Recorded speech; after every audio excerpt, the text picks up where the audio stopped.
O Marco.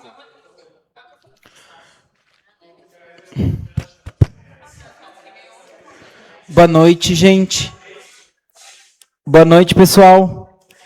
Se vocês puderem chegar um pouquinho mais à frente, que aí a gente fica, como tem não muitas pessoas, mas aí vocês já ficam mais aqui à frente para a gente conversar um pouquinho.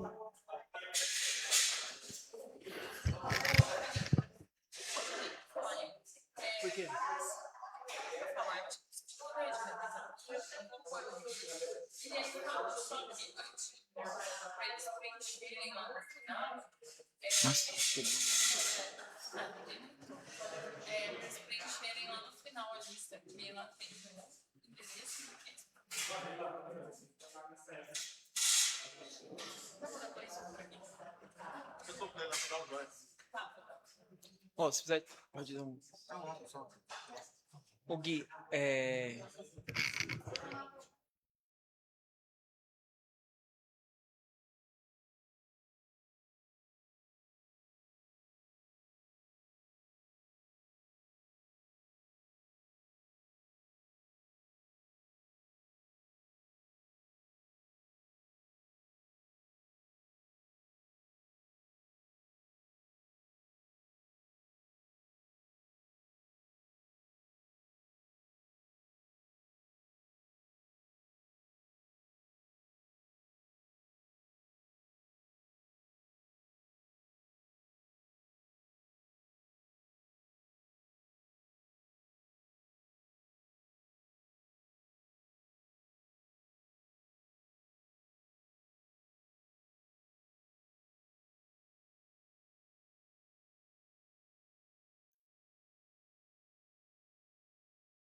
pessoal, então boa noite. A gente vai começar a nossa segunda audiência pública temática. O tema hoje é produtores rurais. No final aqui da audiência, eu vou pedir para todos os produtores rurais, a hora que forem sair, assinar para todo mundo assinar a lista de presença, e quem for produtor rural, colocar para a gente qual é o ramo de atividade, por favor, para a gente conseguir entender e saber quais foram os ramos que vieram aqui hoje. Então, hoje a gente vai dar início à segunda audiência pública sobre o plano diretor, no tema produtores rurais. Para a gente começar, a gente vai passar um vídeo rápido, onde a Jaine explica o que é o plano diretor, tá? E aí, como dos outros temas, a gente vai começar, vocês virem até a frente. Toda vez, quem quiser falar ao microfone, tem que vir até a frente no púlpito do outro lado, porque como está sendo transmitido ao vivo, então só o que fala no microfone que as pessoas que estão assistindo ao vivo conseguem escutar, tá bom?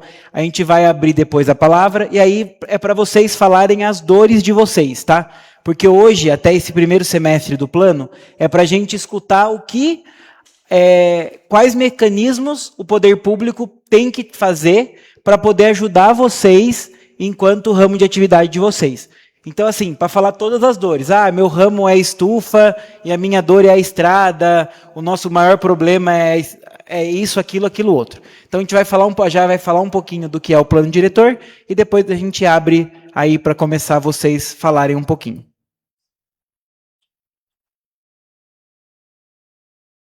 Diretor, eu sei que você já me ouviu falar por aqui sobre o plano diretor, mas você sabe para que serve essa lei que regulamenta diretrizes sobre o solo de um município? Hoje eu gostaria de fazer um comparativo para que fosse mais fácil de compreender a utilidade dele. Gostaria de comparar o plano diretor para uma cidade como a estrutura que se tem que fazer para construir uma casa. No primeiro momento, quando a gente faz um estudo do solo, analisa a cidade, todas as suas questões territoriais, é como quando você compra um terreno e você precisa entender a inclinação dele, o tamanho, a relação dele com o ambiente antes de fazer o projeto da sua casa. Depois que você fez toda essa compreensão do terreno, é importante entender as necessidades das pessoas que moram ali. Ou seja, é quando você e sua família chegam num consenso do que vocês vão querer construir nesse terreno. Quantos quartos vão ser necessários, quantos banheiros, o que vocês já tiveram de experiência que deu certo e vocês querem que continue e o que não deu certo e vocês querem mudar. É a mesma relação de quando a gente entende as necessidades das pessoas que moram no município e faz uma relação de o que está dando certo até hoje e a gente pode manter e fomentar, o que não está dando certo e a gente pode mudar, o que a gente quer para o crescimento melhor dessa cidade. Depois que você fez toda essa compreensão, você vai fazer o projeto da sua casa e nós vamos fazer o plano diretor, redigir todas as questões que foram compreendidas na análise das necessidades da população para ter um norte no direcionamento da construção da cidade, como seria na construção de uma casa. Além disso,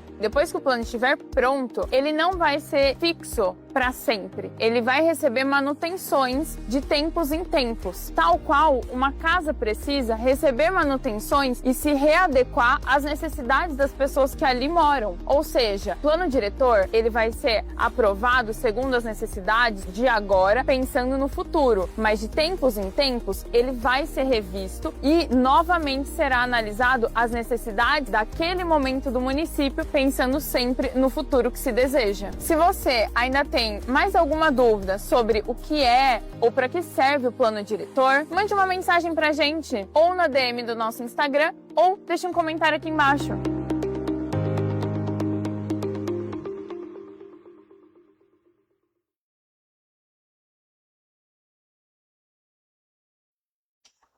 Ou na DM do nosso Instagram, ou deixe um comentário aqui embaixo.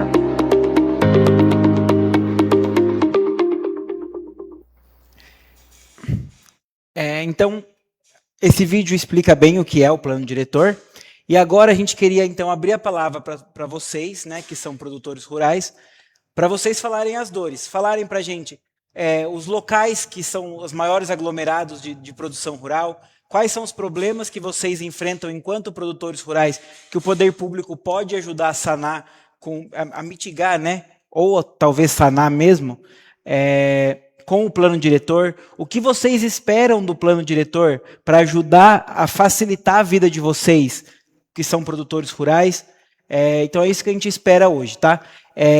Essa audiência ela vai servir exatamente para isso, para a gente saber quais são os problemas hoje. Hoje a gente não vai dar solução para nada. Hoje a gente quer saber o problema, para a gente estudar o problema e depois, no segundo semestre, a gente começar a estudar quais são as possíveis soluções e aí sim vai fazer parte do plano diretor. Então, aí está aberta a palavra. Quem quiser, quem não quiser vir ao microfone, a Mayla está aqui, levanta a mão que ela vai até vocês e anota no papel e a gente fala aqui, ou se não falar aqui, a gente leva para conhecimento junto com o pessoal da reunião.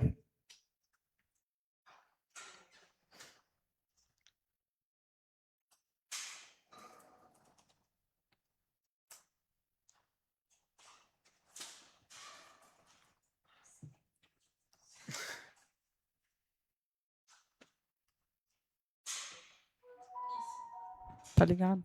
Fala baixo, né? Boa noite, pessoal. Bom, a gente achou que ia ter mais produtor que hoje, né? Mas, infelizmente. Bom, eu acho que em relação a onde estão localizados, não tem assim bairro que tem mais ou bairro que tenha menos, né? Na verdade, eu acho que tem produtor em todos os bairros.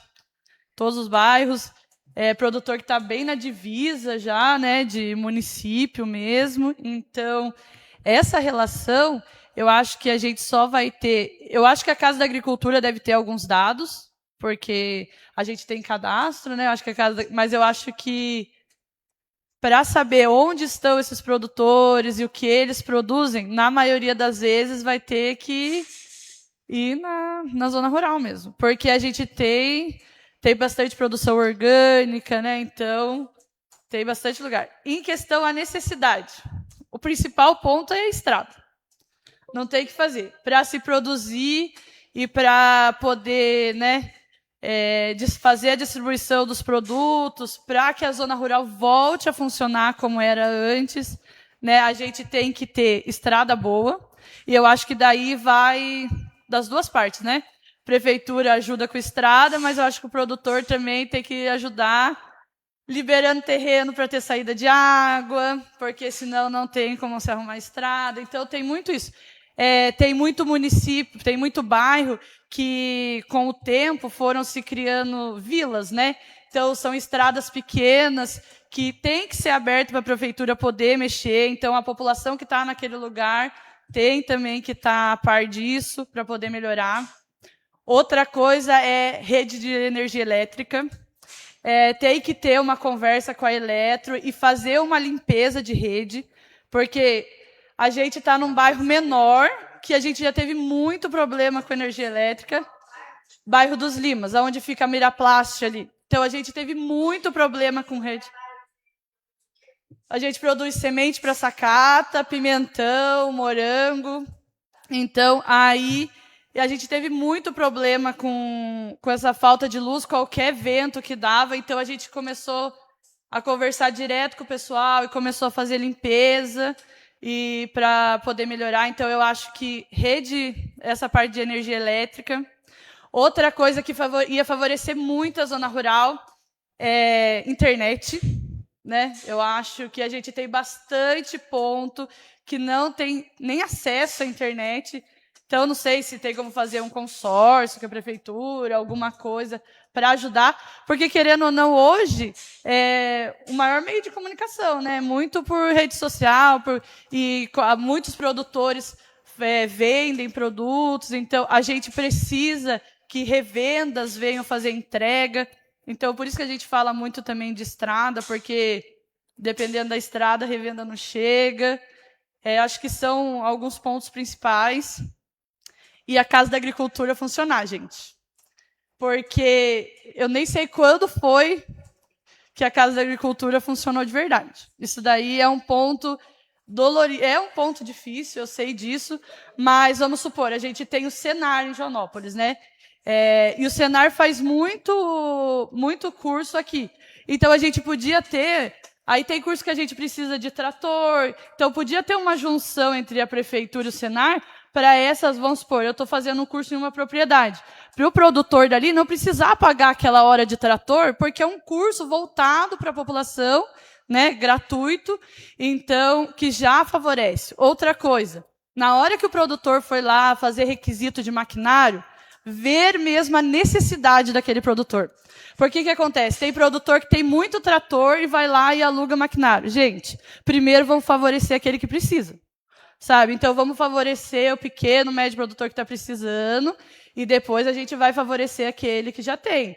Lógico, se ele precisar de um implemento ou outro que ele não tem na propriedade, tudo bem. Agora, eu acho que a prefeitura tem que ser voltada, né, a Casa da Agricultura, nesse ponto. Então, eu acho que são coisas, às vezes, pequenas, mas que precisam de um ajuste. Né? Eu acho que, em relação aos produtores... para vocês saberem.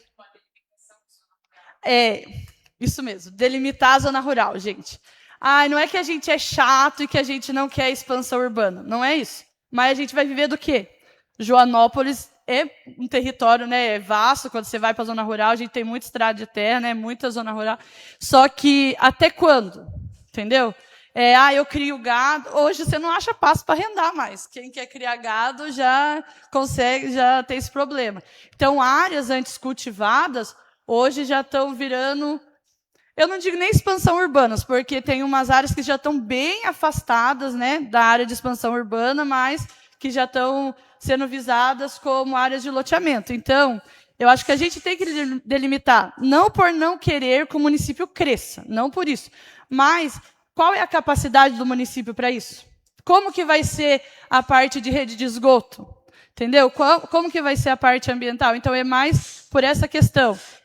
Porque, voltando para o produtor, hoje em dia, eu quero produzir na minha propriedade, mas eu tenho que ter área de preservação ambiental.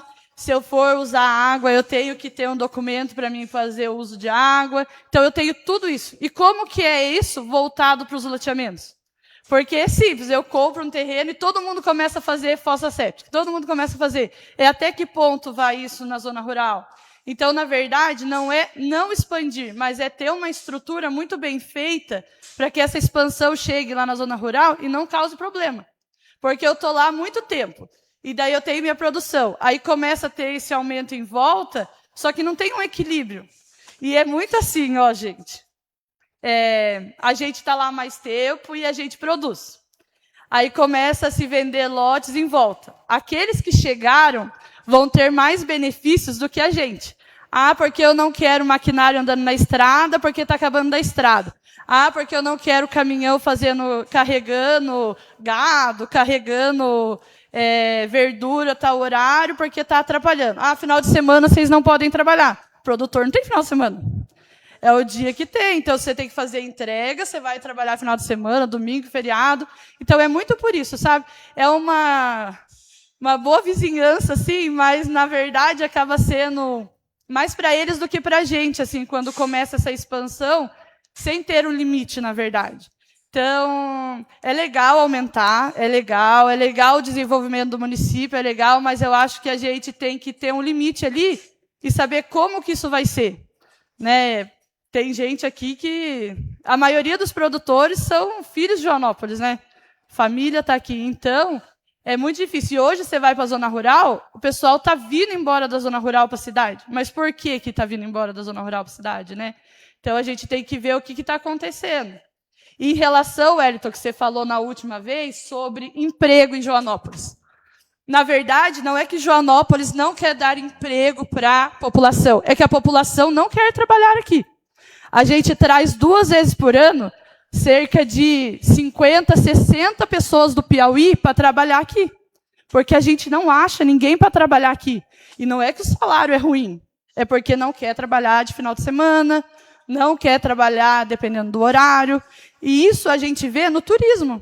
Você não acha ninguém para trabalhar numa lanchonete, num restaurante. Então, acontece que a gente criou uma cultura que é mais fácil a gente trabalhar lá fora do que a gente trabalhar aqui dentro do município. E a gente tem muita dificuldade isso na zona rural. A gente não tem mão de obra, não tem. Por mais que você procure, por mais que a gente tente, a gente não consegue. A gente traz hoje a mão de obra de fora para trabalhar aqui. Foi a única alternativa que a gente teve. E eu acho que a Sacata deve estar aqui no município há quase 30 anos. Então, gente, para a gente conseguir continuar, a gente tem que trazer a mão de obra de fora. Então, falta um pouco de incentivo também, sabe, na molecada, para ver se instiga essa volta, assim, para conseguir. Porque a gente tem serviço. Isso é fato, é só querer. Mas eu acho que é mais isso. Não, tem mais coisa, né? O pessoal que vive. Mas, assim, os pontos principais, assim, são essas questões. Eu acho que se melhorar a estrada, rede elétrica, acesso à internet para a população, e a maioria dos produtores, quando vocês for falar de casa de campo, a maioria que é produtor tem casa de campo, na zona rural. Então, se você for pegar aquela parte da cachoeira, esses lugares, e a concentração é espalhada. Mas é legal, eu acho que é legal a Casa da Agricultura fazer um censo rural.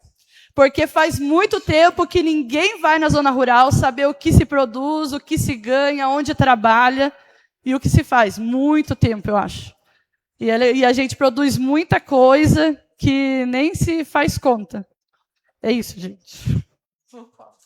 Obrigado, Daiane, pelas palavras.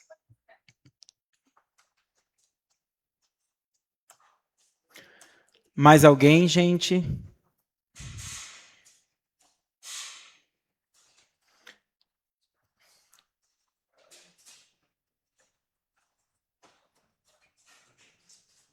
Boa noite.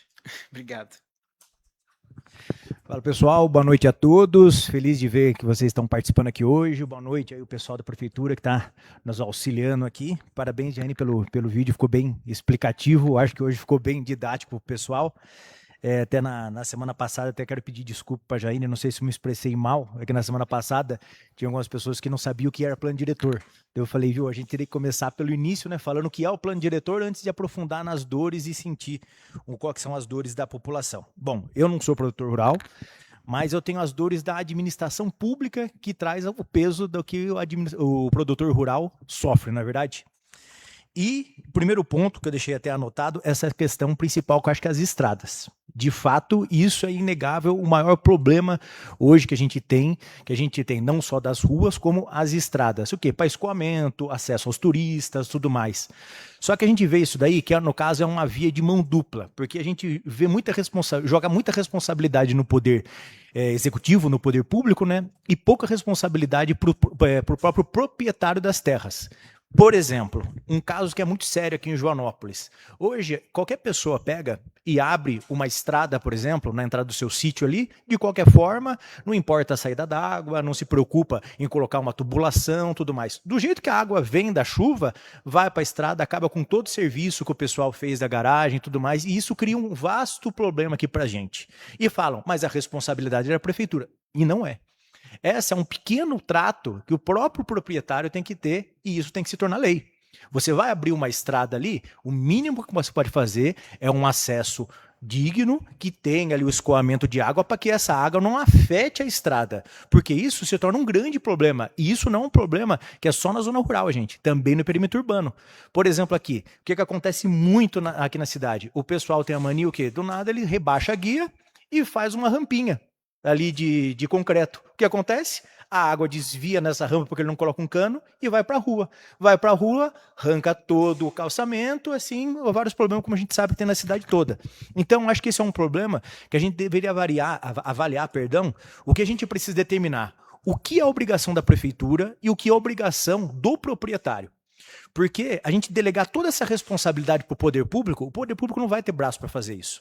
A gente sabe que o que a gente tem hoje de estrada rural, e se eu não me engano é 300 e pouco de estradas de fato de Joanópolis, JNP, nomeada e tal. Mas de estrada que a gente tem de estrada de servidão e por aí, meu Deus do céu, daqui até o Rio de Janeiro. Joanópolis não vai dar conta, a prefeitura, nenhuma administração vai dar conta. Então, a gente precisaria trabalhar um pouco melhor em regras e fazer meio que igual o DR faz. Vamos dar um exemplo. O DR, as estradas que são de jurisdição do DR. Aquela estrada que foi para ter acesso àquele sítio não foi permitido, não tem projeto, o DR vem e fecha.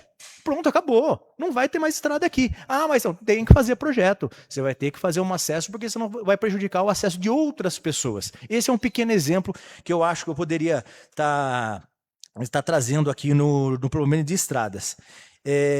Da questão da zona rural. É importantíssimo essa questão da zona rural. E um outro ponto que eu acho importante que a gente poderia trazer, além de trazer a zona rural de volta para Joanópolis, é se a gente conseguisse fazer com que o ITR fosse fiscalizado pelo município. Porque, assim, a Constituição Federal, ela permite que o ITR, porque hoje o ITR, metade do ITR já fica para o nosso município. O que a Constituição permite? Porque isso é um imposto federal. Se você fizer a fiscalização pelo município, 100% desse imposto se torna arrecadação do município. Então, automaticamente aumentaria a nossa receita. E, para isso, lógico, a gente precisaria de uma análise do perímetro rural do nosso município, que hoje, com toda certeza, como ela falou, a gente não tem noção. Não foi feito um censo, ninguém sabe mais como está a zona rural. Hoje, a zona rural está em total abandono. A gente precisa hoje descobrir de volta como está a nossa zona rural, determinar qual que são o seu zoneamento, e isso é crucial.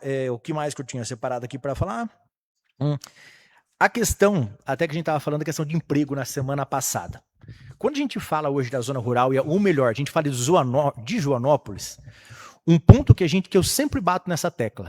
O que a gente quer para Joanópolis? Eu posso dar um exemplo. Eu não fui produtor rural, mas só que meu pai foi leiteiro por mais de 30 anos. Eu rodei essa zona rural de ponta a ponta aqui. A nossa região era uma das regiões mais prósperas de fornecimento de leite aqui na região, de gado leiteiro. A gente tinha uma fazenda, que eu não lembro o nome agora, em Piracaia, há um tempo atrás, era uma fazenda modelo. Todo mundo vinha para cá. Era uma região muito forte. E por que acabou? Por conta do valor. O valor do leite está lá embaixo. Não compensa mais criar gado. Não compensa você arrendar um pasto para uma pessoa criar o gado. Por quê? Porque não tem incentivo.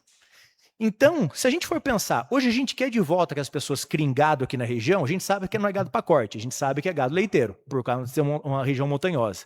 Então, o que a gente pode fazer para esse pessoal? Vamos fazer um incentivo fiscal, que essas pessoas não paguem imposto sobre serviço no município, que essas pessoas tenham o porquê produzir esse tipo de serviço aqui na cidade. Ah, não dá para fazer isso daí? O nosso foco vai ser no turismo, casa de campo, hotel. Então vamos incentivar esse pessoal para vir para cá. Falta muito a gente definir o que Joanópolis quer, porque Joanópolis tem potencial para tudo. Tem potencial para a gente quiser plantar eucalipto, tem potencial se a gente quiser, por exemplo, incentivar o pessoal a criar produtos orgânicos aqui na cidade. Se eu não me engano, no Azevedo, o jesuíno, quando morava aqui na época, eu estava conversando com ele era o maior produtor de batata orgânica da América Latina. Um puta de um projeto bacana, perdão o palavrão, mas um projeto sensacional. Quem sabe a gente estimula o produtor orgânico a vir para Joanópolis? Só produto orgânico. Bacana. Só que a gente precisa delimitar o que a gente vai fazer. Hoje a gente não sabe se a gente vai plantar eucalipto para fornecer para a escavoaria, para a serraria. Não sabe se vai arrendar ali o terreno para fazer pasto. A gente não sabe se vai, que nem, por exemplo, criar estufa, porque tem bastante hoje estufa em Joanópolis. A gente não sabe o que a gente vai fazer com a nossa terra. A gente tem muita terra e a gente não sabe o que fazer com ela. Então, enquanto a gente não determinar qual que é o nosso foco em Joanópolis, é o turismo, é o plantio, é a criação de gado, a gente não vai evoluir. E isso eu acho que é o passo principal do nosso plano diretor. Se a gente conseguir definir a característica de Joanópolis, a característica de Joanópolis é X. Aí, a partir desse momento, a gente consegue andar, porque a gente consegue mirar o nosso foco. Porque eu acho crucial a gente manter as nossas origens. Porque se a gente foca muito no turismo, que é o que todas as cidades pequenas estão fazendo no interior, logo, logo vai faltar quem produz. Porque está todo mundo por conta da questão da mão de obra, por conta da questão nossa cultural de não trabalhar em final de semana, a questão de não trabalhar à noite, tem esse ponto também. Vai fazer um hotel, é 24 horas. Vai ter que ter camareiro, vai ter que ter pessoal para fazer o jantar. E a gente não preparou os nossos jovens para isso. A gente está criando os nossos jovens para ir embora de Joanópolis. Ninguém está criando hoje um jovem para falar assim, ó, você vai trabalhar num hotel em Joanópolis, você vai trabalhar num calipeiro, você vai trabalhar criando gado. Não, você vai estudar, você vai fazer uma faculdade aqui na região, ou já na faculdade você já vai embora de Joanópolis. Ninguém está ficando. Joanópolis está se tornando uma cidade onde a fila preferencial na Caixa é maior do que a fila normal. A gente tem uma cidade de idosos, e isso não é um problema. Só que o problema é que a gente está mandando embora a mão de obra. A gente está trazendo pessoas para descansar, para viver o final da sua vida. E como vão ficar a mão de obra? A mão de obra que a gente tem, a gente está cedendo para a extrema. Por quê? Por falta de incentivo. A gente precisa incentivar as pessoas a ficar aqui. Mas como incentivar? Eu acredito que é na parte da agricultura. Se a gente conseguir fomentar a agricultura aqui em Joanópolis, eu tenho certeza que nós vamos ser, no futuro, não agora, mas no futuro, um exemplo de cidade. Porque a gente tem terra ainda muito abundante, as pessoas ainda não conseguiram enxergar essa questão muito de casa de campo, de hotel, tudo mais. As estradas ainda são estradas de terra, porque, gente, daqui a pouco vamos começar a asfaltar, daqui a pouco vamos começar a calçar as estradas, vai aparecer mais e mais casas de campo, mais chalé, mais pousadas, não vai ter terreno mais para produção rural. Então, o quanto antes a gente definir a nossa característica, eu acho importantíssimo, porque daí a gente vai ter um foco e ter para onde seguir. E eu acho que era isso. Não tenho muito para agregar nessa questão da parte dos produtores rurais. Eu vim mais para ouvir hoje e trazer algumas sugestões. E, pessoal, se vocês tiverem vergonha, não tenha vergonha. Vem aqui e fale que é importante demais. A gente que eu falo, a gente como vereador, a gente é palpiteiro. A gente escuta as dores das pessoas na rua e tenta trazer para o plenário. Mas é vocês que têm que trazer as suas dores para a gente entender o que de fato vocês precisam para a gente chegar num denominador comum. Tá bom? Boa noite e obrigado por todos. Obrigado, Wellington, pelas palavras. Mais alguém? Karen, Mig, Juma, José Antônio, Helder, Valéria.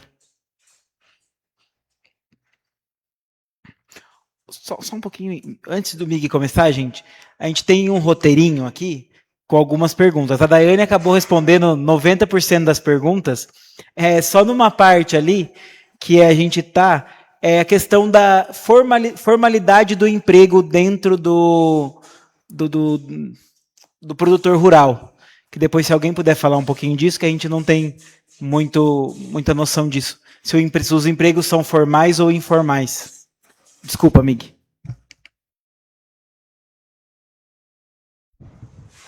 Agora foi, tá.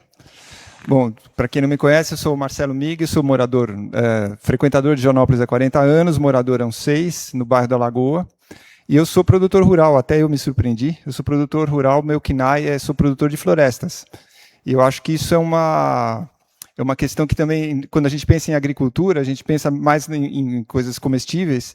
E a floresta é uma produção agrícola muito importante, porque a gente tem um déficit de arborização no entorno dos rios, etc., dos corpos d'água, para gerar água que a população toda consome, para segurar erosões, etc., muito grande.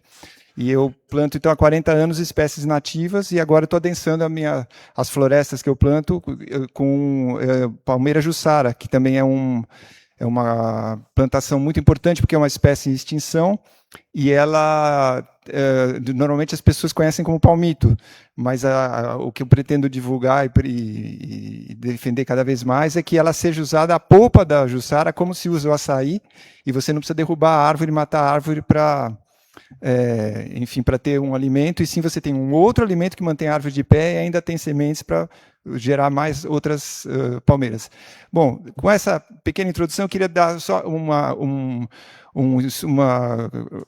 acréscimo ao que o Wellington falou, sobre a questão aliás, todo mundo falou, a Daiane falou também, sobre a conservação das estradas rurais, a responsabilidade dos proprietários também. E eu também pesquisei sobre isso, e a gente fez um mutirão de conservação lá no bairro da Lagoa, e a gente conseguiu convencer alguns proprietários que estavam resistentes a fazer o sistema de barraginhas, que é justamente o escoamento da água pluvial que cai na estrada, que é uma vantagem para todo mundo isso, porque você tira a água que está erodindo o leito da estrada, ela vai para a propriedade da pessoa, e essa barraginha é uma espécie de uma lagoinha, e a água vai infiltrando aos poucos, e ela vai melhorando a produção de água do próprio sítio. Então, se ele tem um poço, alguma coisa, ou mesmo uma irrigação, é melhor para todo mundo. Só que por falta de conhecimento, isso acaba não sendo muito aplicado. Bom, existe já uma lei que trata sobre isso. É uma lei de 1995, talvez a Câmara não tenha conhecimento, porque é uma lei muito antiga, a gente percebe pelo texto da lei que foi digitada em máquina de datilografia, não foi em computador, e talvez não tenha sido digitalizada ainda. Mas essa lei preconiza que sim, quando a prefeitura define no leito da estrada que tem que ter uma saída da água, o proprietário é obrigado a permitir essa saída da água, que é a primeira coisa que foi falada aqui, e a segunda coisa que o Wellington levantou, que é a questão de quando os proprietários constroem rampas de acesso aos seus lotes, ele é obrigado a dar um destino correto a essa água também. Isso está na lei também. Já existe essa lei, então eu acho importante que o plano diretor vá atrás dessa lei. Depois eu posso até passar o número dela, etc., porque é uma coisa importante para se observar. Bom, uma coisa, agora o que eu vou falar eu acho importante para o andamento do plano diretor de uma maneira geral, não especificamente para o tema dessa audiência pública, que é justamente o que parece que aparece em todas as discussões. Bom, vamos analisar como estão sendo conduzidas essas 4 audiências. Elas estão focadas em atividades econômicas. Então, a audiência da quinta-feira passada foi a atividade de serrarias e carvoarias. Essa aqui, teoricamente, também, produtores rurais, e as 2 outras também. Mas há um descompasso do que a gente precisa levantar de dados também. E eu acho que é importante a gente ter isso em conta. Então, por exemplo, a participação popular é muito importante em todas as discussões. Quanto mais dados vier diretamente da população, mais o plano diretor pode ser representativo, inclusive mais ele pode ser corroborado, enfim, ele pode ser validado. É muito importante a participação popular. Então, nesse sentido, tem setores que estão faltando. Por exemplo, mesmo nos setores de produção, o setor de confecção aqui em Joanópolis é super representativo financeiramente e ele não foi previsto aqui, né? Então, isso eu acho que eles devem ter coisas a falar também. Mas, independente disso, eu sugiro que a gente adote eixos temáticos para discussão. Então, por exemplo, essa questão que foi levantada por todas as pessoas que falam que a maior necessidade do plano diretor de Joanópolis é definir o que é área urbana, área de expansão urbana e área rural. E só isso precisaria de vários estudos, várias audiências públicas, ou sei lá. Esse é o tema central de tudo. E, na verdade, até agora não tem uma audiência pública focada especificamente nisso. Outra coisa também, saúde, educação e tudo, a gente sabe que foram levantados dados com as secretarias, mas uma audiência pública para a população em geral para levantar todos esses dados é pouco também. Então, o que eu acho que seria importante, a gente fez eu dividi em 4 eixos temáticos, enfim, tem que abordar de alguma forma 4 eixos temáticos que seriam um eixo temático físico-territorial, né? Então, que traz zoneamento ambiental, urbanismo, meio ambiente, espaço geográfico, uso do solo. Então, que basicamente aí estaria incluído esse estudo do que é zona urbana, expansão urbana e zona rural. Depois, um eixo de saúde e educação, que não está contemplado ainda aqui, né, pelo menos pela população. Um eixo de desenvolvimento econômico, que esse sim está sendo tratado aqui. E um eixo de infraestrutura urbana. Então, nesse infraestrutura urbana seria transporte, mobilidade, saneamento básico, energia, iluminação, comunicação, que foi falado aqui da internet, gestão de resíduos. Né? Então, eu acho que a gente tem que pensar daqui para frente como englobar essas questões todas para serem levantadas diretamente pela população. Acho que, por enquanto, é isso que eu gostaria de falar. Tá?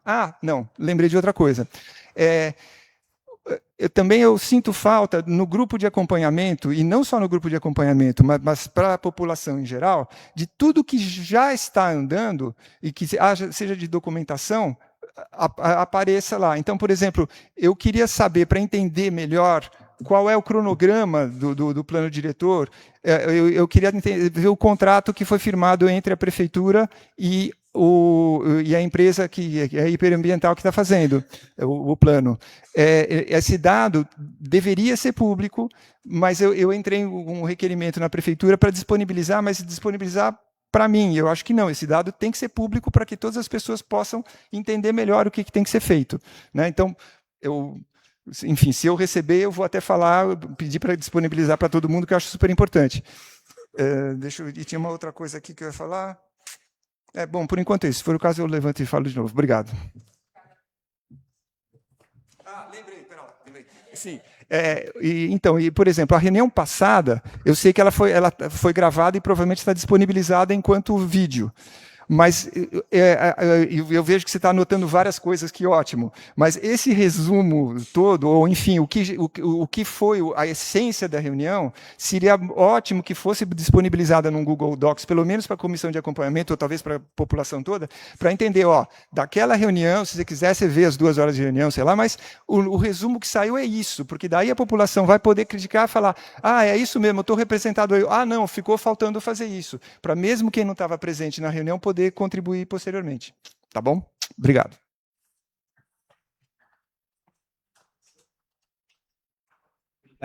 Obrigado, Mig. Mais alguém? Pode vir, Helder, por favor.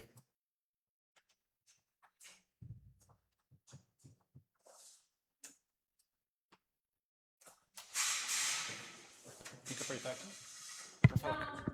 Tá. Eu queria complementar algumas coisas. Complementar, né? Porque sobrou o que sobrou, né? Porque a Daiane, da cola que a gente tinha feito no sábado, durante o curso de morango orgânico, ela falou quase tudo já, né? Enfim, com relação às estradas, a Daiane tem razão e o Wellington tem razão. Tem que ter responsabilidade de todos os lados. O poder público tem suas responsabilidades e nós, produtores rurais e chacareiros, e enfim, todo mundo que está na zona rural tem que ter consciência, entendeu? Que a gente tem que ter passagem para água, todo mundo quer chegar e entrar manso na sua propriedade, sem dar um solavanco, sem nada. Você não quer fazer isso? Põe uma tubulação subterrânea para ter acesso. Essa água tem que passar por algum lugar, subindo, descendo, entendeu? Ela vai para cima, evaporando e depois descendo, e para descer, desce arrebentando tudo. Pessoal, quer muro, parede, 2, 3 metros, cerca viva, um monte de coisa, abafa a estrada, não tem ventilação, tem gente que planta eucalipto dos dois lados da estrada, entendeu? Essa estrada não seca, entendeu? Tem uma semana de sol, a estrada está com barro lá ainda, então a gente tem algumas outras coisas que a gente tem que pensar. O eucalipto é uma atividade econômica hoje de extrema expressão no nosso município, porém a gente tem que ter algumas regras com relação ao plantio, respeitar um espaçamento das estradas, porque principalmente quando a gente vai para os bairros mais afastados do município, onde tem muito plantio de eucalipto, essas árvores estão caindo nas estradas, entendeu? O pessoal amontoa a lenha, amontoa a tora, tudo na estrada. Eu entendo que às vezes não tem onde pôr por causa da declividade do terreno, mas a gente tem que respeitar isso daí, porque quando eles vão e colocam na margem da estrada a lenha amontoada lá, a hora que chove, joga toda a água para o meio da estrada e ela lava todo o cascalho que a prefeitura colocou lá. A gente passa numa semana, a estrada está feita, tá certa, está organizada, na outra semana abriu uma valeta, com um carro pequeno não passa. Aí a culpa é do município? Não é do município, entendeu? Infelizmente é de nós, moradores da zona rural, que acabamos extrapolando, entendeu? Por facilidade para a gente vai lá e coloca a madeira na estrada municipal. Isso acontece há décadas, não é de hoje que isso acontece, entendeu? Isso é uma regra. Acaba detonando as estradas. Vou seguir uma sequência em cima daquilo que eu tinha feito uma cola aqui. Internet, gente, e energia elétrica. São duas dificuldades na zona rural que a gente tem. Tem que ter regra, tem que ter concorrência. A gente não tem empresas, por exemplo, hoje para fornecer energia elétrica na zona rural. Eu estou do lado, aqui no bairro do Paiol Queimado. O pessoal ficou 2 dias sem internet porque quebrou um poste aqui embaixo, entendeu? Não faz sentido isso. A gente está do início do bairro do Paiol Queimado até o final, dá 5 km do centro da cidade. A gente fica 2 dias sem energia elétrica, né? Tem outros moradores aqui do bairro que pode corroborar aquilo que eu estou falando. É inconcebível isso. A energia elétrica, a maior parte da rede da Electro passa por dentro de propriedade particular, em terreno com declive, terreno que não tem acesso para trator, para os veículos que os funcionários da Electro têm para fazer manutenção. E aí a gente depende da boa vontade, às vezes, do morador descobrir onde que tem um galho caído. A gente já passa por isso no nosso bairro. Nem imagina, então, os bairros mais afastados do município. Então, tem que jogar essa rede para a margem da estrada municipal. Isso daí demanda de investimento por parte da Electro como concessionária, né, como fornecedora de energia elétrica. A gente precisa fazer isso. Isso daí é um trabalho que envolve uma empresa privada, que aí eu acho que aí a parte política perde um pouco de força nisso, mas ela, de forma indireta, acaba conseguindo pressionar, porque, enfim, representa todos os moradores de Joanópolis, cada um dos seus bairros. Patrulha agrícola. Eu vou falar a mesma coisa que a Daiane falou. A patrulha agrícola é uma maravilha, existe em praticamente todos os municípios, em alguns municípios com mais mordomias para o produtor, em outros com menos. Eu estou do lado de Extrema, convivo muito com os produtores de Extrema ali, porque está bem próximo da divisa. É meio injusto até, pensando em arrecadação municipal, comparar Joanópolis com Extrema. Mas, enfim, a patrulha agrícola principalmente tem que favorecer quem não tem um trator, quem não tem um maquinário. Patrulha agrícola. A Secretaria Municipal de Agricultura e Meio Ambiente, ela tem tratores e implementos que prestam serviço para os produtores. Há um preço que não é o preço de mercado, ele tem um subsídio da prefeitura. Então, um exemplo, não sei quanto que está, mas eu vou fazer um exemplo. 1 hora de trator para arar e gradear custa R$200, o da prefeitura custa 80. Entendeu? E aí, o que acontece hoje em dia? Hoje em dia vem um produtor que tem trator e usa da prefeitura. Por quê? Sai mais barato do que ele pegar o trator dele, abastecer e utilizar. Então, isso daí tem que focar no pequeno, tem que ter uma... Viu? Deixa eu abrir um parênteses. Nada impede de atender esse produtor, mas com uma condição. Não tem nenhum produtor nessa fila de espera para ser atendido que não tem trator? Beleza, então vai atender o que tem trator. Mas com outro preço, gente, a gente tem que ter o bom senso, entendeu? E aí, a história do censo rural. A gente tem que saber quem é o nosso produtor. A gente tem que saber tanto o produtor tradicional, que está aqui no município, como o novo produtor, que está vindo aqui, que era um paulistano, que comprou uma propriedade rural, que está trabalhando, ou que herdou uma propriedade aqui em Joanópolis. A gente tem que saber diferenciar esses públicos e atender, entendeu? Tem que ter para todo mundo, entendeu? Mas só que tem que ter regra, e tem que ser justo nessas regras. Outra coisa relacionada à Secretaria Municipal de Agricultura e Meio Ambiente. O SIM. Eu sou médico, sou filho, neto, bisneto de produtor rural e sou médico veterinário. A gente tem o SIM. O nosso SIM, Serviço de Inspeção Municipal para Produtos de Origem Animal, é referência no estado de São Paulo. Entendeu? A gente tem um destaque, entendeu? Porém, com tudo isso vem responsabilidades. Eu entendo a parte dos veterinários municipais de fiscalizar. Porém, a vigilância tem que andar junto, porque Helder, sou apicultor, sou um produtor de mel.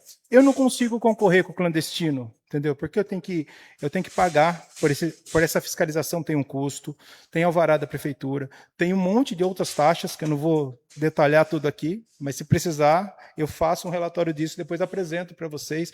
Eu não consigo concorrer com o clandestino, mas eu falo isso com relação com relação aos laticínios, com relação a todos os estabelecimentos, a todos os produtores de animal. Então, a gente não consegue concorrer. Então, vigilância e o serviço de inspeção tem que andar casados, tem que andar juntos, entendeu? Para dar oportunidade de forma iguais para todos, entendeu? Não é só fiscalizar os poucos que dão a cara a tapa. Eu tenho o Zé aqui também, que produz ovos, aqui que tem o Sim. Daí, tipo, a gente tem uma cobrança. Mas daquela pessoa que vende carro vendendo na rua, entendeu? Ele não tem essa cobrança, então ele consegue vender mais barato que a gente. Isso daí é uma atribuição, fiscalização é complicado. Ninguém quer. Eu trabalhei na vigilância 8, 9 anos. Ninguém quer fazer o serviço de fiscalização, mas precisa. Vamos falar da parte ambiental. Eu tinha até escrito aqui como responsabilidade ambiental. A maior parte dos produtores, eu nasci produtor rural, cresci e depois que me formei, comecei a trabalhar atendendo produtores como médico veterinário e depois fazendo crédito rural.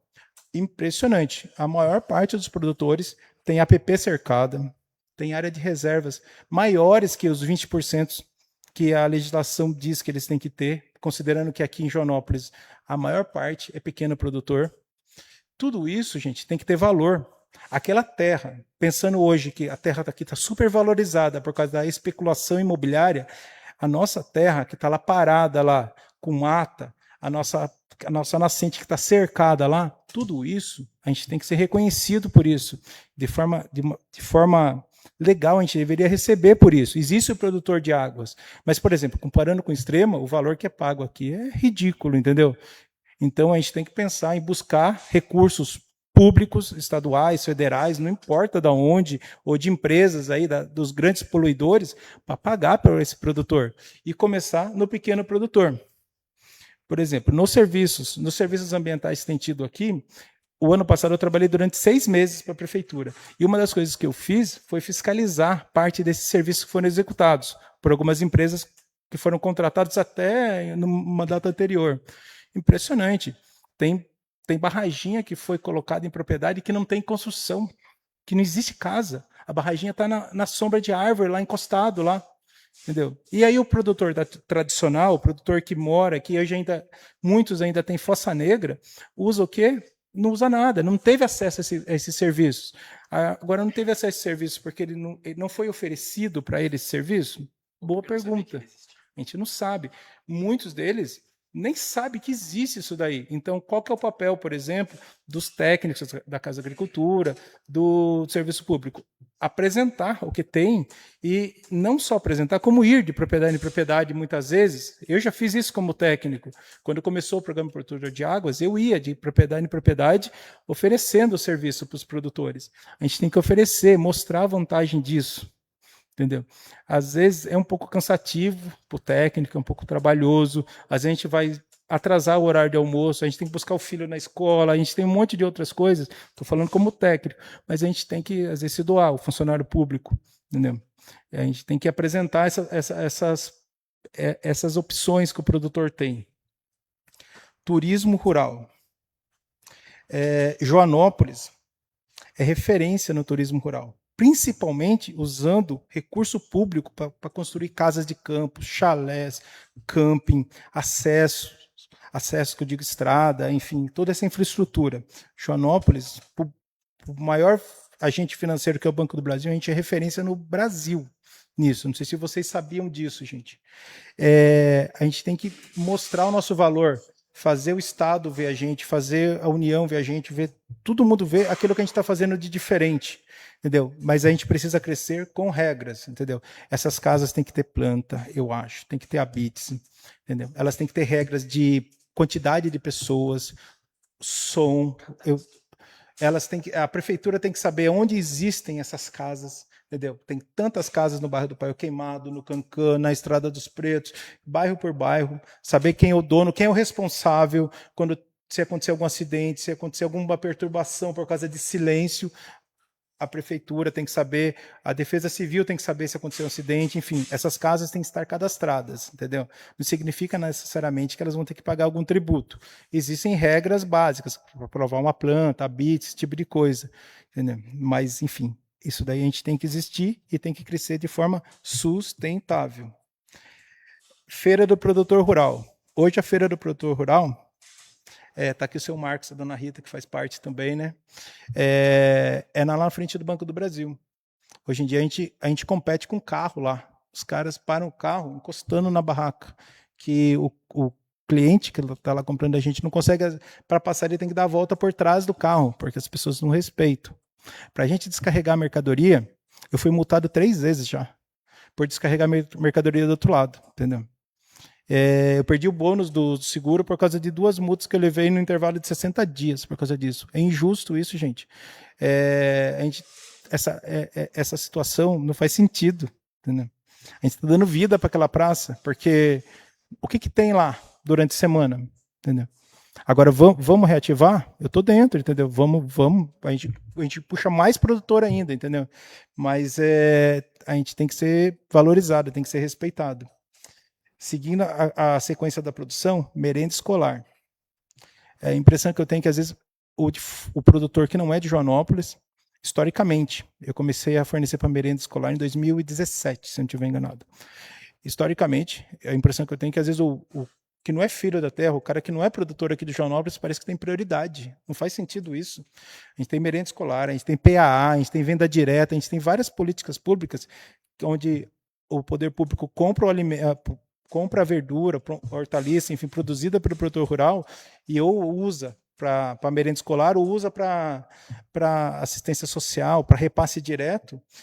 A gente precisa que os técnicos dos respectivos órgãos façam o cadastro, o município esteja apto e compre o produto do produtor, entendeu? Seja de Joanópolis, seja de outro, mas eu entendo que sempre numa escala de prioridade, o de Joanópolis sempre tem que ter prioridade para incentivar, entendeu? Para incentivar que o meu filho queira produzir, que os nossos sucessores queiram produzir, porque hoje, seguindo a sequência da mão de obra, por que o filho não quer ficar na terra? Para começar a trabalhar na terra é ingrato, entendeu? Você planta, mas você não tem certeza que você vai colher. Entendeu? Meu filho, a primeira experiência que ele teve lá com mandioca, lá, o talhão de mandioca que a gente plantou lá, que a gente tinha uma expectativa lá de um retorno financeiro em torno de 15 mil reais, em 2 noites o javali comeu. E aí? Foi 1 ano de trabalho, 1 ano e pouquinho de trabalho, carpina, limpando, para isso, pra em 2 noites acabar tudo. Entendeu? O produtor rural tem uma fé desgramada, entendeu? Quando ele vai, planta sem saber o que vai acontecer no dia seguinte. Se vai chover, se não vai chover, se vai chover pedra, enfim, se tem o javali, se vai alguém roubar, entendeu? Como eu moro na beira da estrada, a gente teve problema, por exemplo, as pessoas pularem a cerca para roubar a verdura, a gente rouba alface. Enfim, mas a mão de obra tem. Eu tenho meieiro de produtor rural que recebe mais de R$8 mil por mês, entendeu? Então, tem serviço que o caboclo vai trabalhar e ganhar R$150 por dia, mas o serviço mais especializado, usando como referência, que a Daiane falou, a semente, entendeu? O produtor consegue ganhar um retorno alto, entendeu? O meieiro, na verdade, o trabalhador rural. E esse é um vínculo informal, que foi respondendo até uma pergunta sua. Isso daí é um acordo de cavalheiros, entendeu? Entre eu, produtor rural, e você que vai vir trabalhar para mim. Então não tem uma formalidade. A partir do momento que tiver a formalidade, logicamente vai entrar nos pisos salariais, aí nenhum dos dois lados não é interessante para nenhum dos dois lados. Entendeu? Eu sempre cobro, inclusive, esses meieiros, deles recolherem de forma autônoma, né, INSS, para se tiver algum acidente, porque pode acontecer isso, né, no ir e vir do trabalho, mas eles acabam optando por não fazer, a tal da economia burra, né. E eu acho que daquilo que eu tinha anotado aqui, é isso mesmo, é basicamente isso. As políticas públicas, a gente tem que focar no produtor rural, não nas propriedades que hoje estão fechadas. Lembrando da fiscalização que eu fiz no ano passado. Isso me impressionou muito, porque eu fiz vistoria, acho, em quase 50 propriedades e dessas daí, 1/3, pelo menos, eram propriedades que não tinham moradores. E algumas delas, a barraginha na sombra da árvore. Entendeu? Certo? Obrigado.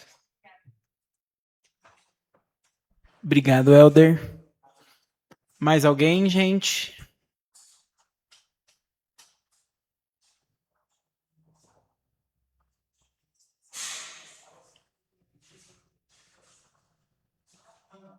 Mais alguma colocação? Já é alguma colocação sua?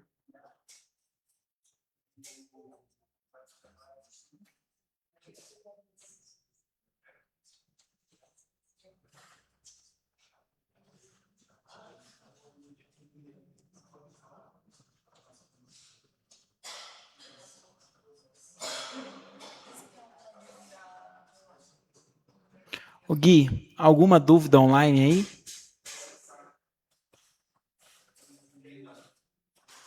Não? Silvia, não quer colocar alguma coisa?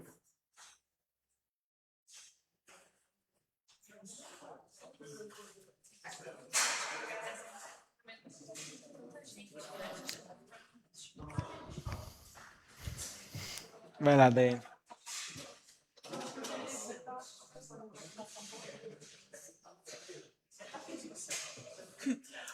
É rapidinho. Eu acho que, falando em saúde, eu acho que seria legal, não sei se vocês conhecem, mas se vocês forem, Sabiaúna, Pitanga, a gente tem bairro muito longe. E eu acho que se a gente for falar em questão de saúde, vacinação, já teve há tempos atrás, mas eu acho legal isso, sabe? De ter um programa, sabe, voltado a isso para a zona rural. Porque tem muita gente de idade, então tem muita gente que não tem acesso, sabe? Outra coisa que é legal, um projeto sobre fossa séptica para a zona rural, sabe? Para tirar, por questão de saúde mesmo. Que tem muito morador antigo mesmo, sabe? Simples, se for nesses bairros mais afastados, que às vezes tem campanha de vacinação, nem sabe, não vem, ou às vezes precisa de estar passando por algum problema, alguma dificuldade ali, não tem morador em volta, ninguém sabe que eles estão nessa necessidade. Então, sabe, eu acho legal assim isso, de a gente ir até eles, né? Por questão, às vezes é um atendimento de enfermagem mesmo simples, sabe? Uma coisa mais fácil, porque às vezes a pessoa não tem condução para vir até a cidade. Então, eu acho uma coisa a se pensar, assim, nessa questão de saúde mesmo. Para o idoso, para toda a população. Criança mesmo, gente. Às vezes tem criança que não tem o cartão de vacinação em dia, porque não tem como os pais vir, ou que vieram de longe morar aqui, e na onde eles moravam nem tinha acesso a isso, entendeu? Eu já vi muito caso de família vir morar para cá e os filhos não ter documentação e não ter vacinação, e eu acho um ponto legal. E dá até para você saber também se essas crianças estão frequentando a escola, se essas pessoas estão tendo acesso ao básico, né? É isso. Oi.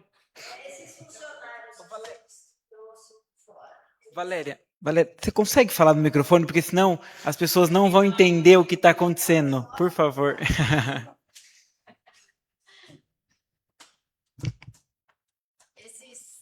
Boa noite, pessoal. Esse pessoal que vem para trabalhar nas estufas ou em algum outro lugar, aonde eles residem? E precisa de transporte? Na verdade, é assim. A gente... Daiane, só um minutinho. Gente, para ficar claro, a pergunta da Valéria foi as pessoas que os produtores rurais trazem de outras cidades para trabalhar em Joanópolis, no quesito da Daiane, na produção de sementes das estufas rurais, aonde eles residem e como é a forma de locomoção dessas pessoas. Então, funciona assim, a gente tem um vínculo, né, com a Sacata, e eles têm um polo lá no Piauí, né, então a empresa tem uma regional lá, então na maioria das vezes são pessoas que trabalham lá na produção, então a gente faz tudo. O produtor compra passagem de ônibus, traz esse pessoal, todo produtor tem que ter alojamento, então todos os produtores têm alojamento dentro da sua propriedade.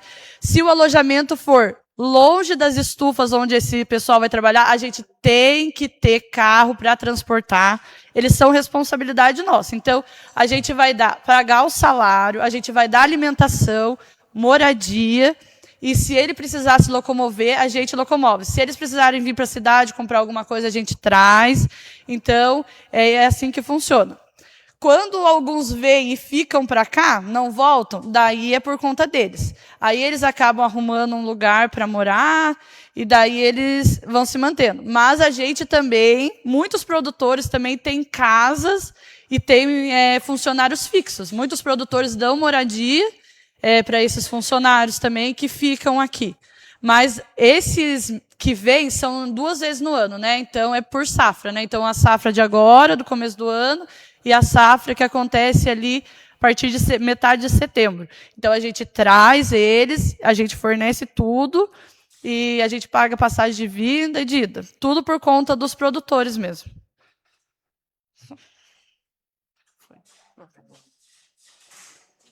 Daiane, obrigado mais uma vez. Gente, eu só vou falar aqui uma pergunta que veio da internet. Só um minutinho, Mig. Foi Rafael Paiá. Não menos importante, o município poderia incentivar os sitiantes e proprietários de chácaras a implantar os sistemas agroflorestais. O incentivo à formação de núcleos de propriedades rurais e áreas destinadas a hotéis fazendas destinados ao turismo rural. São Francisco Xavier e Cunha são exemplos de desenvolvimento sustentável e turismo rural que podem ser seguidos. Mig, por favor. Tá. Complementando essa questão de transporte, que eu acho que tem muito a ver com o que acabou de ser falado, Joanópolis não tem transporte público, né? E a gente meio que fica acostumado com essa realidade, aqui não tem porque não tem.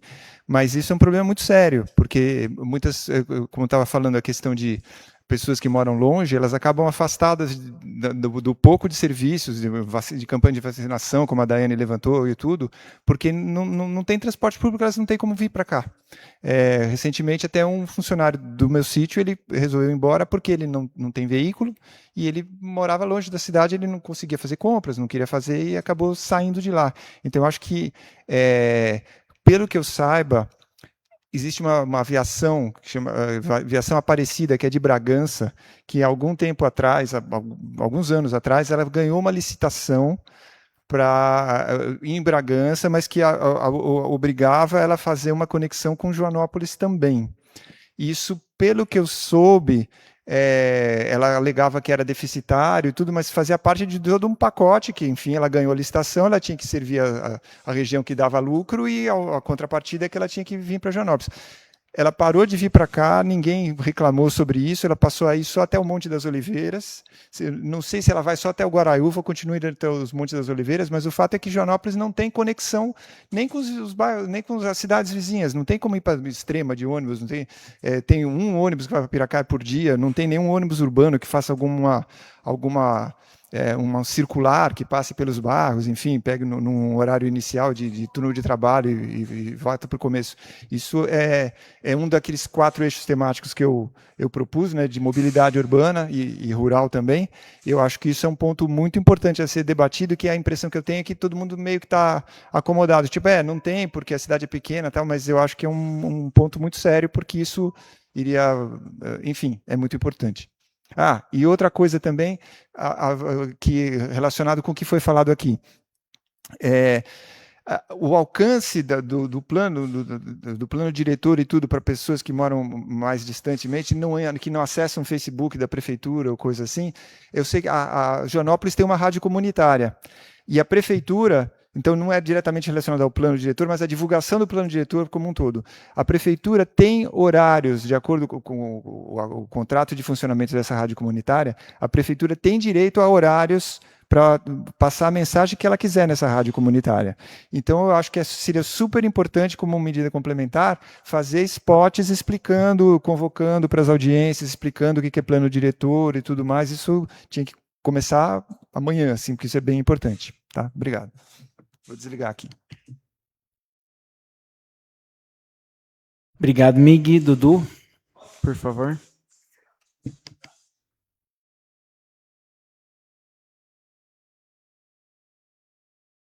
Alô, alô. Oi, boa noite, gente. Meu nome é Luiz Eduardo, ou Dudu. Sou engenheiro florestal. Já estou aqui no município, acho que há 7 anos. Tenho uma empresa também de consultoria ambiental.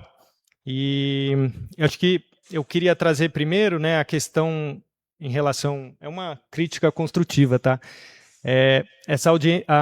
O tema, né, talvez, como o Mig falou, a gente dividir em alguns eixos, né, tipo, a audiência temática ali tá das produtores rurais, né, mas ao invés de ser produtores rurais, talvez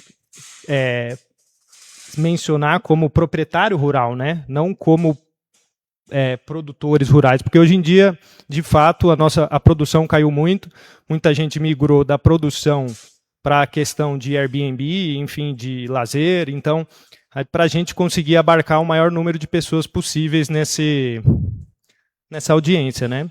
E também, né, falando um pouco sobre o local, né? Aqui, tudo bem, a Câmara é um local, né, é uma casa para toda a população, de fato, mas talvez em algumas reuniões em bairros sejam, de fato, também muito importantes, né?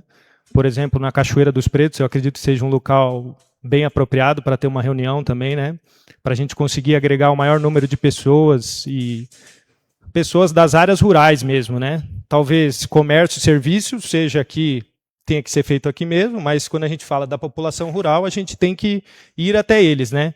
E normalmente o trabalho que a gente faz, né? A gente não consegue exercer ele na cidade se a gente precisa atender os produtores rurais, tá?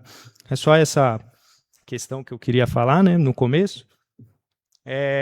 Mas agora, falando um pouquinho da vocação, né, de Joanópolis, que foi comentado um pouco, não sei se todos sabem, mas Joanópolis está em 2 áreas de proteção ambiental, né? São áreas definidas, não foi por mim ou por nós aqui, é uma área definida pelo Estado, né, pela Fundação Florestal, foi um estudo feito já há longo tempo. Então, a gente tem a APA Juqueri-Mirim, área 2, aqui em Joanópolis, e a APA Cantareira. Então, são 2 áreas prioritárias para proteção de atributos, proteção florestal, produção de água. Então, são áreas extremamente importantes para a região metropolitana de São Paulo e região metropolitana de Campinas. Por que eu digo isso, né? Porque isso é uma vocação, isso é uma questão que pode trazer muito recurso para o município, Então, falando aqui, né, um pouquinho sobre isso, eu até briguei com o Helder ali um pouco, porque ele falou mal do produtor de águas. E eu sou um defensor ferrenho aqui do programa Produtor de Águas. A gente sabe que o programa, se a gente for comparar com o de Extrema, de fato é irreal, né? Extrema tem uma arrecadação que eu acho que supera 50 vezes a de Joanópolis, né? Acho que em Joanópolis estamos falando de um orçamento de 100 milhões de reais por ano. Acho que a Secretaria de Meio Ambiente tem 1% disso, então é 1 milhão de reais só que a Secretaria de Meio Ambiente lida. E Extrema, sabemos que passa, eu acredito que supere bilhões, tá? Então, obviamente, a gente nunca vai conseguir pagar o que Extrema paga, né? Mas, complementando isso, não só essa questão de arrecadação, Extrema tem um outro ponto que também pode ser algo positivo que a gente pode levar, né? A gente investe 1% só desses 100 milhões aqui em Joanópolis. Extrema, ela investe 3,5%, então é 3 vezes mais numa arrecadação que é muito maior que a nossa. E falando ainda sobre isso, eu acho inadmissível um município como Joanópolis ter apenas um técnico, um engenheiro, na pasta ambiental e agrícola. Por mais que, né, a Matui agora está afastada, ela tem o direito de se afastar, obviamente, mas vamos pensar se ela estivesse ativa e ela vai tirar férias. Ou seja, o município fica sem um técnico. Agora, qualquer pessoa aqui que tiver um problema, preciso cortar uma árvore aqui no município. Como é que faz? Quem que aprova isso?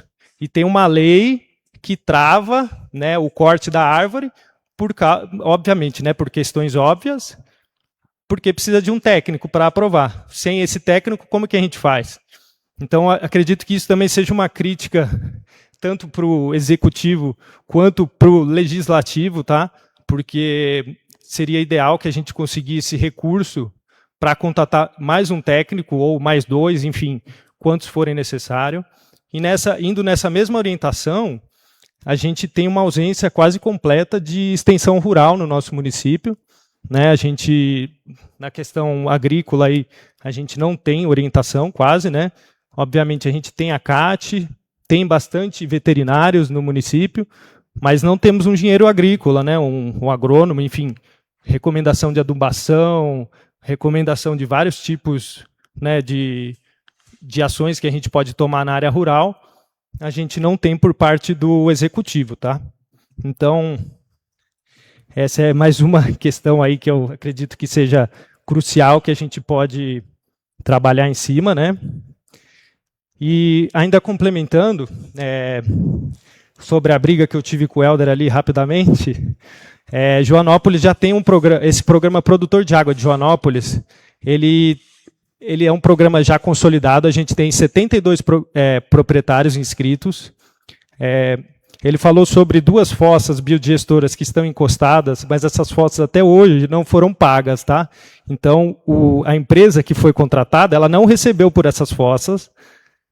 E outra questão, são 2 que estão encostadas, mas a gente substituiu 48 fossas biodigestoras aqui no município, isso tudo com recurso da Arcesp e da CEMIL. Então, o Estado vê o município também com esse potencial. Então, só para vocês terem ideia, de fossas biodigestoras foram investidos R$250 mil, para a barraginha foram investidos outros R$200 mil, e de cerca, né, cercar áreas de APP, áreas de reserva legal, foram investidos outro R$1 milhão.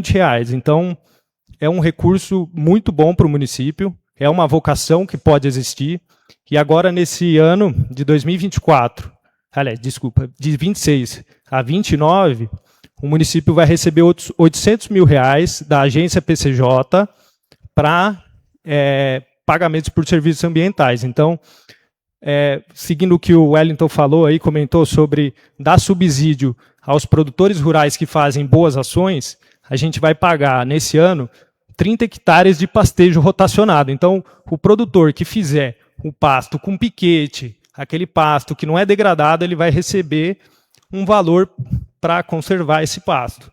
Ou seja, ele vai ter mais produção e ainda vai ganhar um incentivo econômico.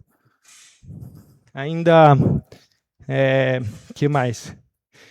E falando, né, sobre a caracterização do município, eu acredito que o município ele é caracterizado pela demanda, né?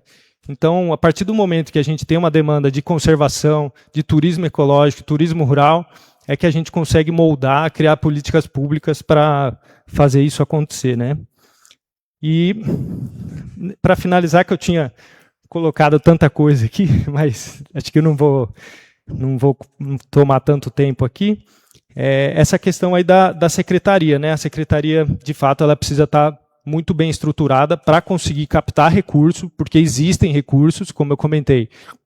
Já foi investido mais de 2 milhões de reais aqui só para essa questão de produção de água em quantidade e qualidade, mas muitas vezes a gente deixa esses recursos escapar por falta de técnico, por falta de administrativo, enfim, por diversas ausências estruturais da pasta.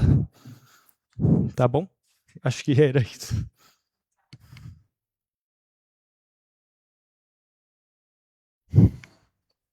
Pessoal, mais alguém? Então a gente agradece a presença de todos. A gente ficou muito feliz, né? Veio poucas pessoas. Oi, Gui? Ah, tá. Vieram, né, razoavelmente aí poucas pessoas, mas todos que vieram e falaram aqui contribuíram. A gente elencou bastante tópicos aqui. A gente conseguiu entender melhor. Só dando uma rápida explicação da fala do Dudu e do Mig, a gente escolheu esses 4 temas porque eram temas que a empresa levantou para a gente que não tinha dado nenhum, tá?